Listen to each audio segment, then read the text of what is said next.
인류세 같은 경우는 뭔가 전체적으로 인간이 일으키고 있는 모든 환경 문제를 포괄하는 그런 용어라고 저는 생각을 합니다. 그래서 우리가 사실은 미래의 지속 가능성, 거주 가능성 이런 것들을 신경을 쓴다면은 이런 기후 위기뿐만 아니고 생태계 위기, 환경 오염 문제, 기후 난민 문제 이런 것들을 다 짚어가면서 미래를 향해 나아가야 된다 이렇게 생각을 합니다. 근데 그게 쉽지는 않습니다. 왜냐하면은 이렇게 전 지구적 환경 문제, 지역의 환경 문제 갈등의 여지가 많이 있는데 가령 이산화탄소 배출이나 뭐 메탄가스 배출이나 이런 것들을 감축을 해야 된다. 이런 것들은 전 지구적 환경 문제를 억제하려고 하는 노력인데 그러한 노력을 하는 과정에서 뭐 재생에너지 비중을 높이자, 비율을 높이자 이런 얘기들이 많이 나오니까 기업 사진에서 보듯이 초기에 정책을 잘못 펴면서 이렇게 생태계 문제가 일어나는 경우도 있었고 또 보르네오 섬 같은 곳에 열대우림이 굉장히 중요한데 사실은 전 지구 생태계에 있어서 거기에 팜 플랜테이션 농장을 자꾸 확장을 하면서 팜유를 생산하고 또 팜유 갖고 바이오 디젤을 만들고 그거를 인도네시아하고 말레이시아에서 유럽으로 수출을 하는데 처음에는 그걸 막 수입을 했거든요. 유럽 국가에서 EU에서 수입을 하다가 알고 봤더니 열대우림을 막 파괴하면서까지 재생에너지를 만들어가지고 우리한테 수출을 하는구나. 이건 안 된다 해서 수입을 막았습니다. 그렇게 되니까 또 무역 분쟁이 일어나고 갈등이 일어나고 있는데요. 이렇게 전 지구적 환경 문제를 신경 쓰다가 지역의 환경 문제를 놓치는 문제가 있고 또 마찬가지로 반대로 지역의 환경 문제만 신경을 쓰다가 전 지구적 환경 문제를 놓치는 경우도 최근에 많은 이슈가 되고 있죠. 가령 뭐 탄소 배출을 외주화한다든가 환경 오염을 외주화한다든가 가령 유럽의 국가들은 자기네 나라에선 탄소 배출량 계속 감축하고 있다. 우린 성공적으로 이 일을 하고 있으니까 너네들도 해라. 이렇게 얘기를 하지만 결국은 그 다른 저개발국이나 개발도상국에서 만든 그런 물건들을 계속 수입해서 갖다 쓰면서 탄소 배출을 외주화한다. 이런 비판을 받고 있거든요. 또 동시에 그러한 공산품을 만드는 과정에서 공장에서 다양한 환경 오염 물질이 나오니까 결국은 환경 오염도 저개발국이나 개발도상국에 집중이 되고 유럽은 상대적으로 깨끗하고 이런 윤리적인 문제가 발생을 하고 있습니다. 그래서 전 지구적 환경 문제와 지역의 환경 문제가 계속 이 갈등을 일으키고 있기 때문에 사실은 인류세 문제를 해결하기가 어려운 측면이 있고요. 또 감축하고 적응 이것도 이산화탄소나 메탄가스를 감축하는 데에 초점을 맞출 것이냐 아니면 적응에 초점을 맞출 것이냐 한 2, 30년 전만 해도 적응에 대해서 얘기를 하면은 많은 사람들이 막 비난을 했습니다. 그러면 적응을 한다는 얘기는 감축을 안 해도 된다는 얘기냐. 지금 이 상황에서 적응 얘기를 하면은 어떻게 하느냐 이러면서 환경 운동가들이 막 반발하고 그랬는데요. 지금은 감축도 감축이지만 적응도 중요하다 이렇게 바뀌었죠. 왜냐하면은 지구 온난화는 현실이다. 이렇게 사람들이 받아들이기 시작했고 실제로 파리 협정 이후로 탄소 배출량을 줄이고 2050년까지 탄소 중립으로 들어가자 이렇게 나라들 간에 약속을 많이 했습니다만은 이 그래프에서도 보듯이 얘가 지금 2020년이고 얘가 2025년인데 탄소 농도는 선형도 아니고 비선형적으로 더 빠르게 증가를 하고 있습니다. 이 얘기는 파리 협정이 아무 의미가 없었다 그런 얘기가 되는 것이고 이렇게 이산화탄소 농도가 더 빠른 속도로 오르고 있는 것은 뭐 인간의 그런 정책 수행 실패도 있습니다만은 또 뭐 엘니뇨가 이렇게 심해지면서 바다의 순환이 잘 안 일어나면서 탄소가 바다로 잘 흡수가 안 되는 그런 부분도 있고 또 산불이 많이 일어나고 있습니다. 최근에 열대우림이나 냉대린 타이가 식생지대에서 매년 산불이 크게 일어나면서 거기서 탄소 배출량도 늘고 있고 또 가뭄 때문에 열대우림이나 중요한 열대우림의 면적이 감소하고 있고요. 그러니까 그런 문제들 때문에 이산화탄소 농도가 계속 오르고 있고 우리가 과연 이러한 상황을 타개할 수 있을까 이런 의구심이 생기고 있는 그런 상황이죠. 그러다 보니까 적응에도 신경을 써야 된다. 우리가 적응에 신경을 안 쓰는 경우에 결국은 취약 집단의 이런 기후변화에 충격이 집중이 되기 때문에 그 취약 집단으로부터 사회 혼란이 발생을 하고 사회 혼란이 뭐 그 국내에서만 머무르는 게 아니거든요. 전 세계로 다 퍼져나가죠. 다 연결이 돼 있으니까 결국은 취약 집단을 최소화하고 취약 집단이 받는 기후변화의 충격을 최소화하는 그런 그 노력을 함께 기울여야 한다. 적응 대책을 잘 강구해야 된다. 그런 얘기가 되고요.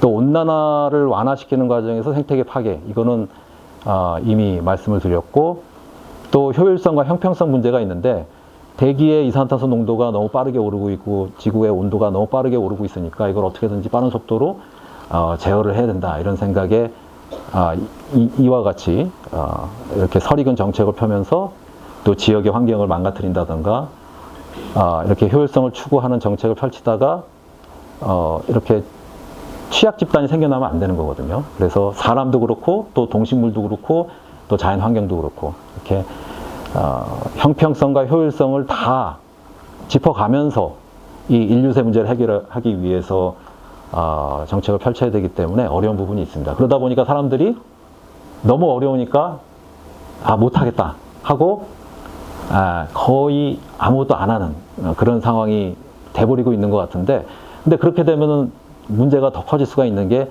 정의 문제가 더 심각해진다는 그런 문제가 발생을 할 수가 있죠. 아까 여기서 잠깐 감축 적응할 때 이 설명할 때 말씀드렸습니다만은 적응이 크게 세 가지 문제가 있을 수가 있는데, 적응의 정의 아마 잘 아실 테지만 이렇게 실제 우리가 겪고 있는 이 기후 위기나 환경 위기 같은 것들을 일으킨 사람들은 따로 있는데 그 피해는 그 일으킨 거하고는 전혀 하등의 관계가 없는 사람들이 주로 피해를 입고 있어요. 그래서 이 부자 나라, 그러니까 선진국의 부자들은 뭐 자기네들 돈이 있으니까 적응을 하는데 크게 어려움이 없지만, 가난한 나라의 취약 집단은 적응에 어려움을 겪을 수밖에 없는데 그 사람들은 사실은 억울할 수밖에 없는 거죠. 윤리적으로 이제 문제가 있다고 볼 수가 있고, 또 세대 간의 정의는 당연히 우리는 뭐 어떻게든지 버티면서 살 수 있을 것 같은데 그 미래 세대는 당연히 이 지구 환경에 망가진 지구 환경 때문에 아마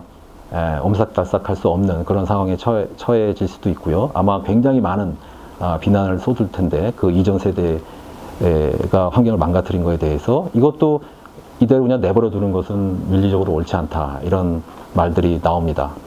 그 다음에 종간의 정의도 마찬가지죠. 이 지구상에 살고 있는 생물이라는 게 사람만 있는 게 아니고 동식물도 있고 다양한 종들이 같이 살고 있는데, 인간은 사실은 과학기술을 통해서 어느 정도 기후변화에 적응을 할 수 있을 수도 있는데 동식물 같은 경우는 과학기술 같은 적응책이 없기 때문에 결국은 고스란히 멸종의 위기에 빠질 수밖에 없거든요. 뭐 움직일 수는 있겠죠. 동물이나 식물이나 이동 메커니즘이 있으니까 움직일 수는 있지만 인간들이 하도 뭐 도시 만들고 도로 건설하고 해서 움직이는 게 그렇게 쉽지는 않습니다. 북쪽으로 이동을 해야 되는데 자꾸 가로막히는 문제가 생기고, 그럼 움직이지 못한다면은 뭐 유전적으로 적응이라도 해야 되는데 유전적으로 적응하기에는 또 너무 빠른 속도로 기온이 올라가고 있기 때문에 유전적으로 적응도 어려운 상황. 그래서 멸종률이 올라갈 수밖에 없다라고 생각하고, 지금까지 멸종을 일으킨 주체는 원인은 인간의 직접적인 서식처 교란이었거든요. 뭐 개발하고 자연을 훼손하면서 동식물이 서식처를 잃으면서 사라지는 경우가 대부분의 멸종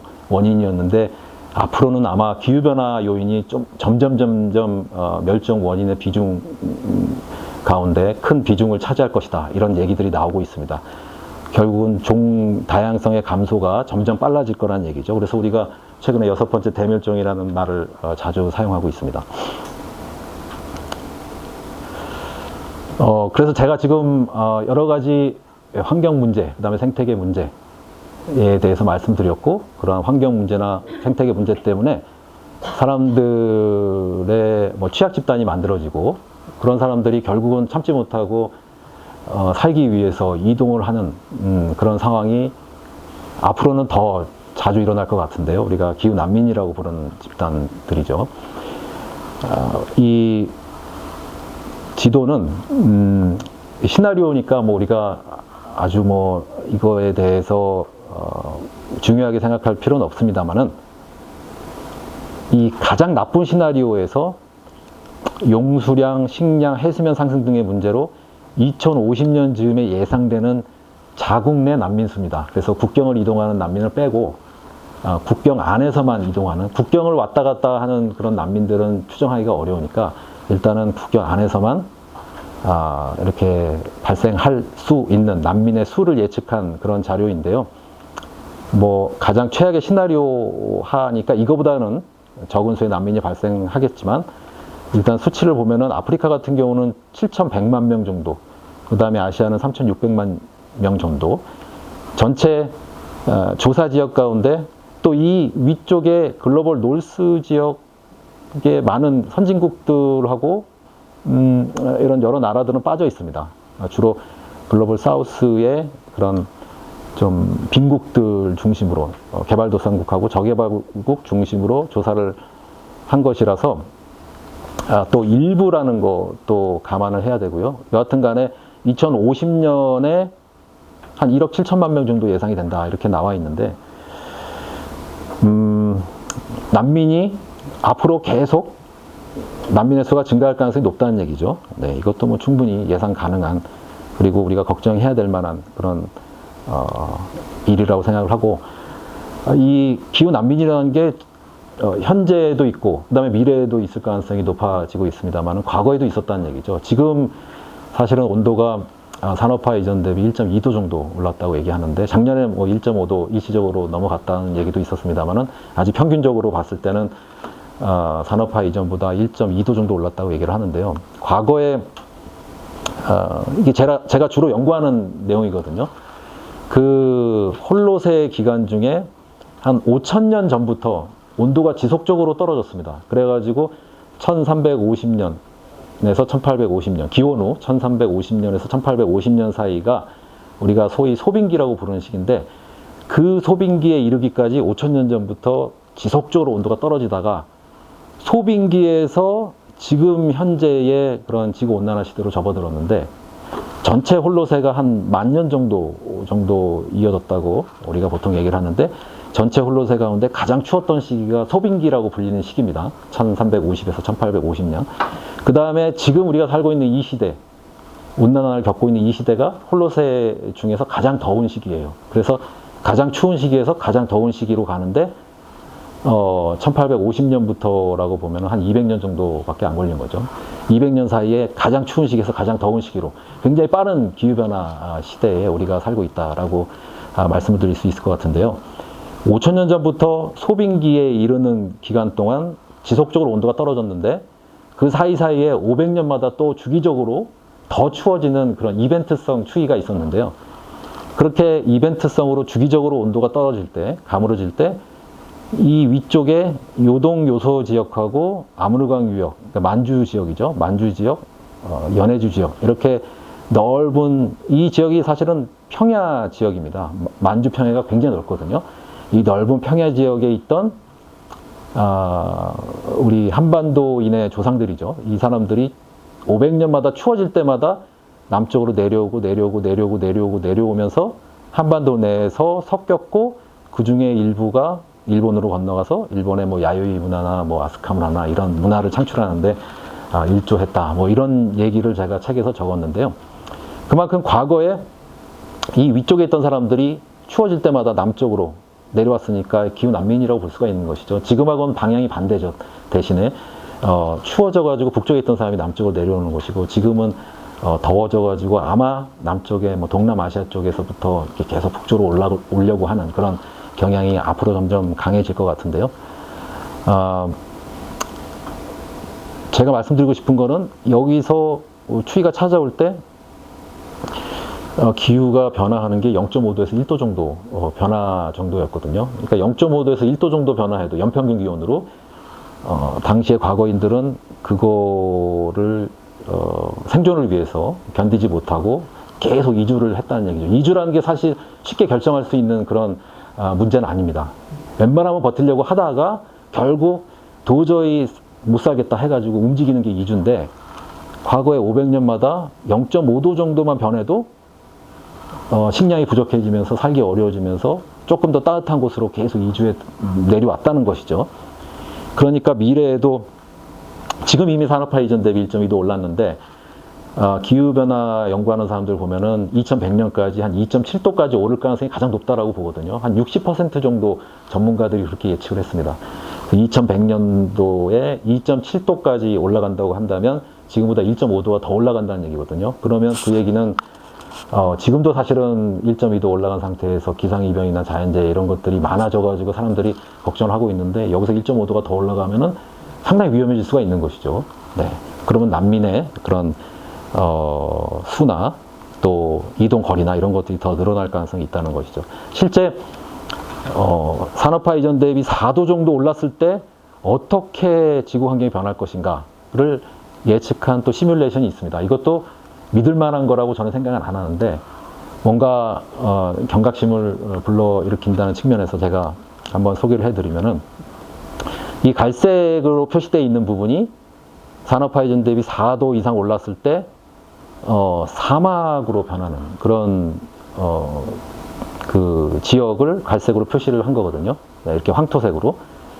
그러니까 사막이라고 하는 것은 사람들이 그곳에 살면서 뭔가 농사를 지으면서 자급자족해서 살 수 없는, 그러니까 그곳에 살려면은 다른 곳에서 식량을 수입해 와야 하는 그런 지역을 사막이라고 보시면 되는데, 지금 보시면 한반도, 일본 포함해서 뭐 위쪽의 만주 연해주까지 다 사막이 될 거다라고 보는 겁니다. 4도 정도까지 올라가진 않을 거라고 보는데, 만약에 정말 인간들이 계속 오판을 하게 되면은 실제로 그렇게 될 가능성도 뭐 완전히 없다고 보기는 어렵겠죠. 그러니까 조심해야 되는데, 실제 4도를 티핑 포인트라고 보는 학자들도 많이 있고요. 이렇게 4도 이상 올라갔을 때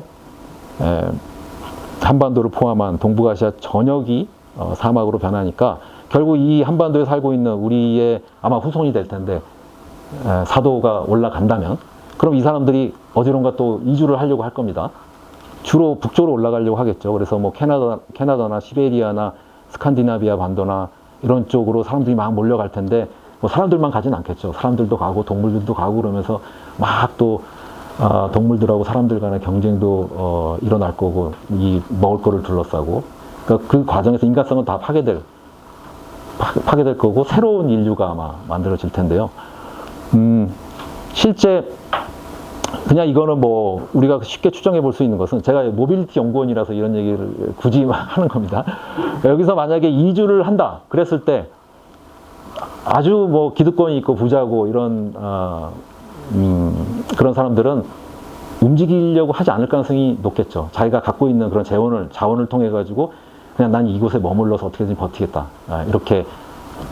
왜냐하면 이주를 하는 순간 자기의 그런 기득권이나 뭐 갖고 있는 건 다 버려야 되는 거거든요. 그래서 쉽게 잃을 게 많은 사람들 쉽게 움직이지 못합니다. 충분히 그건 예상 가능하고, 그 다음에 또 너무 재원이 없고 자원이 없는 사람은 또 못 움직이겠죠. 네. 이게 뭐 이동을 하려고 그래도 뭔가 국경을 넘어가려고 할 때도 그렇고, 뭔가 이동을 하려고 할 때도 그렇고 돈이 필요할 텐데, 돈이 없으면 못 움직이죠. 주로 중간에 있는 사람들이 많이 이동하려고 할 거란 말이죠. 그래서 이 위쪽으로 올라가면서 여러 가지 상황들이 나타날 것으로 생각이 됩니다. 그래서 제가 지금까지 기후위기와 인류세에 대해서 조금 설명을 드렸는데요. 그래서 우리가 이 위기 극복을 어떻게 해야 되는가. 일단 기본적으로 제가 한 6가지 정도를 추려봤는데, 일단 지구온난화를 인정을 해야 되는 시기다, 이제는. 네. 그래서 감축도 감축인데 적응에도 신경을 써야 된다. 네. 적응 대책을 강구하지 않으면 결국은 그 피해가 취약 집단에 집중이 되는 그런 문제가 발생할 수밖에 없고, 그 집단에서 뭔가 불만이 나타나게 되면은 결국은 다 연결돼 있기 때문에 다른 지역, 다른 사람들한테 다 영향을 미치게 되고, 그 이야기는 처음부터 이 취약 집단에 대한 지원을 아주 적극적으로 해야 된다, 이런 말을 할 수 있을 것 같고요. 근데 우리가 이 자연의 위력에 맞서서 대응하고 적응할 수 있을까? 뭐 이런 의구심이 나타날 수밖에 없습니다. 왜냐하면은 사실은 사람들 가운데서 이 좀 더 민감하신 분들이 계시는데, 그런 분들은 처음에는 기후 위기, 기후 변화를 막기 위해서 뭔가 우리가 해야 된다 그러면서 혼자서 막 열심히 노력을 하는데, 해봐야 전혀 변화가 없으니까 이 기후란 얘기만 들어도 스트레스를 받기 시작하는 거예요. 스트레스를 너무 받다 보면은 무기력증에 빠집니다. 우울증에 걸리게 되고. 그래서 기후 우울증이라는 용어도 요새 많이 쓰잖아요. 그러니까 기후 우울증에 걸리게 되면은 회피를 하게 돼요. 아예 생각을 안 하게 됩니다. 기후 위기에 대해서 생각을 하면은 내가 스스로 나를 해야 하는 그런 느낌을 받기 때문에 결국은 생각을 안 하게 되고 아예 멀리하고 회피를 하고, 그거는 꼭 포기를 한다는 얘기거든요. 근데 많은 사람들이 그런 식으로 이러한 기후 문제, 기후 위기에 대해서 생각을 안 하려고 하고 포기를 하게 되면은 결국 이거는 해결이 안 되겠죠. 최악의 수죠. 어떻게 보면.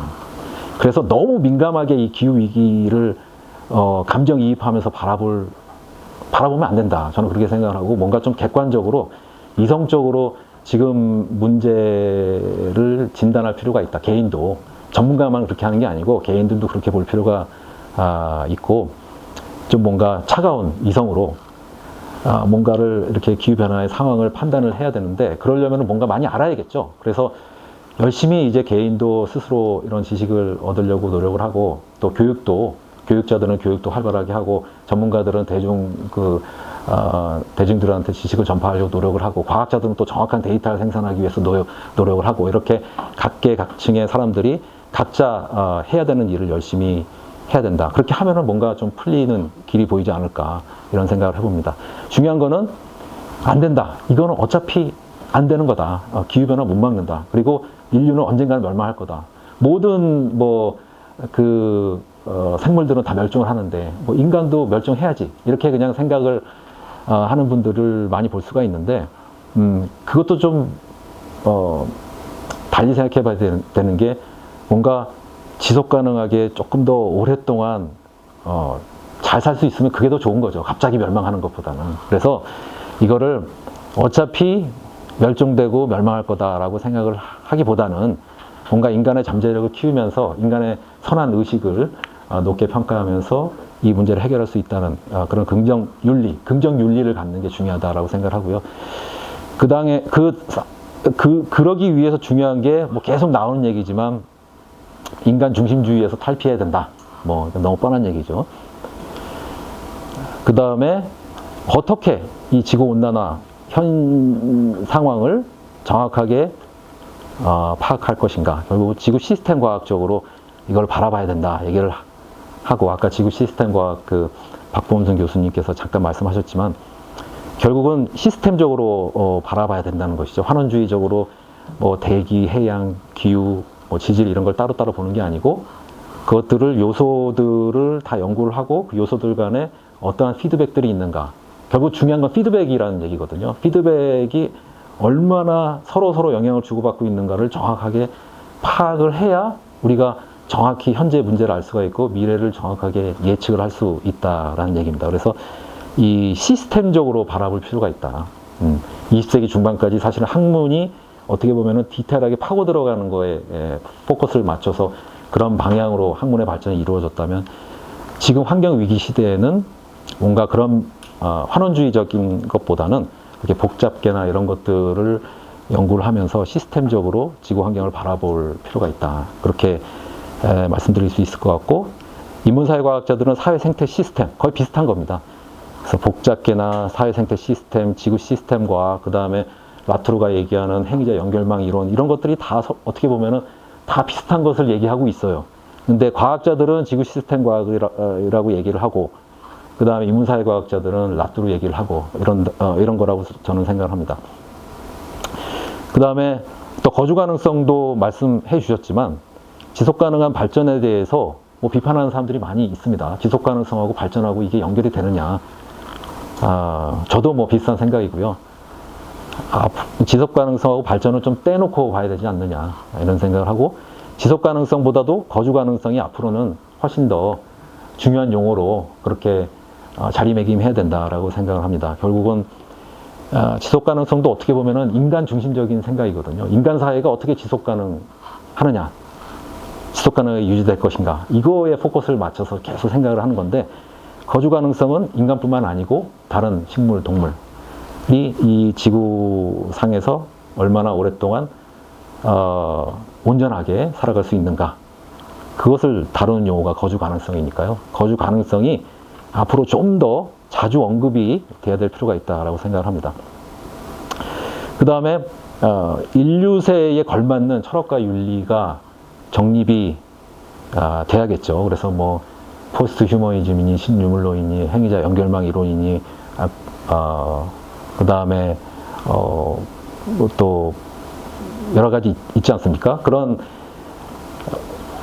어떻게 보면은 좀 어렵게 느껴지는 그런 철학이고, 뭔가 대중들한테 쉽게 접근하기 어려운 그런 사상이라고 보여지는데, 이걸 좀 더 쉽게 대중들한테 쉽게 대중들이 이해할 수 있도록 뭔가 전문가들이 풀어내는 그런 작업도 꼭 필요할 거라고 보고요.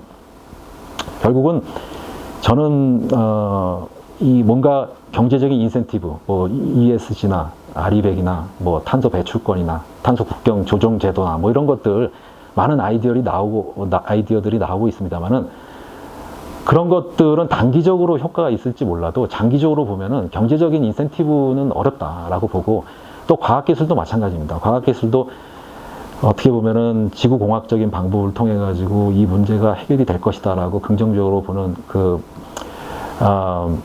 지구공학자들이 있는데, 사실은 굉장히 위험한 방법이고, 뭐 안전한 방법도 있죠. 뭐 대용량 배터리라든가, 그 다음에 탄소 포집 기술이라든가, 이런 것들은 빨리 발전을 해서 뭔가 이 기후 위기를 해소하는 데 도움이 됐으면 하는데, 아직까지는 발전 속도가 굉장히 더딥니다. 그래서 우리가 과학기술에 뭔가 기대기는 좀 위험한 상황이고, 결국은 과학기술하고 경제적인 인센티브가 단기적인 효과를 내는데 그친다고 한다면은 결국 우리 생각이 바뀌어야 되는 거거든요. 결국은 우리 생각이 바뀌어야 이 인류세 위기, 환경위기, 기후위기를 해결할 수 있다.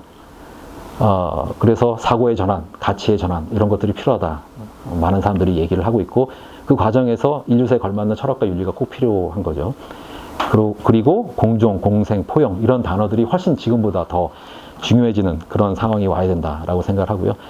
그 다음에 마지막으로 이 깊은 역사에 대한 관심이 좀 더 필요하다. 그래서 사실은 지금 우리가 일으키고 있는 여러 가지 문제, 이거의 속성을 정확하게 파악하려면 베이스라인을 알아야 됩니다. 베이스라인은 어떻게 아느냐?